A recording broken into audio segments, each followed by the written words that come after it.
Spoštovana gospa predsednica Ljudmila Novak, spoštovano delovno predsedstvo, spoštovane delegatke in delegati na Kongresu Nove Slovenije, dragi gostje.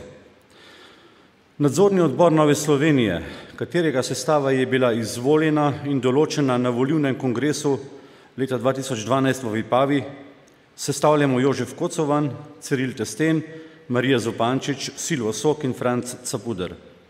V skladu s statutom stranke je glavna naloga nadzornega odbora spremljanje in nadzorovanje finančnega in materialnega poslovanja stranke.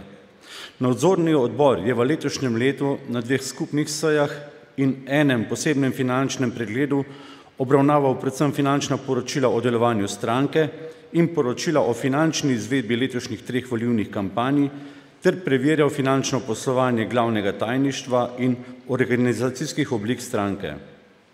Na osnovi izvedenih pregledov smo sprejeli nekaj priporočil, ki smo jih posredovali izvršilnemu odboru stranke in glavnemu tajništvu.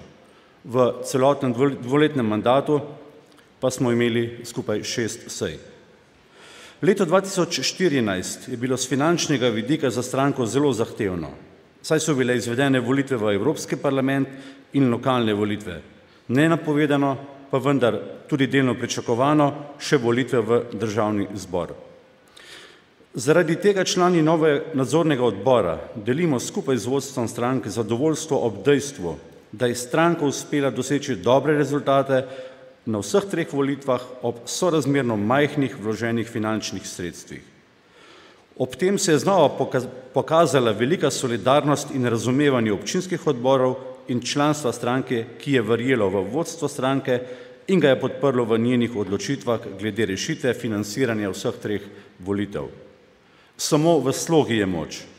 To smo dokazali na letošnjih volitvah. Nova Slovenija je stranka moderne krščanske demokracije. Složnost in sposobnost modre odločitve moramo pokazati tudi na današnjem kongresu, ko izbiramo nove izvršilne in nadzorne organe naše stranke. Pri našem odločanju imejmo pred očmi, da je Nova Slovenija leta 2008 izpadla iz parlamenta. Sposobnostjo sedanjega vodstva nam je uspelo ponovno priti v Državni zbor Republike Slovenije. Seveda pa gre to v nos politikom in medijskim ustvarjalcem politike, ki želijo videti Novo Slovenijo po svojem okusu in jih moti samostojna pot Nove Slovenije. Za diskreditacijo Nove Slovenije in njenega vodstva ne izbirajo besed, metod in medijev. Zakaj smo moteči? Zaradi tega, ker delamo in zaradi tega, ker ponujamo dobre rešitve za dobrobit Slovenije in Slovencev. Naj tako tudi ostane. Na koncu se Kongresu Nove Slovenije zahvaljujem za zaupanje, ki ste ga izkazali z našo izvolitvijo pred 2 letoma, novemu nadzornemu odboru pa želim uspešno delo v prihodnje. Hvala lepa.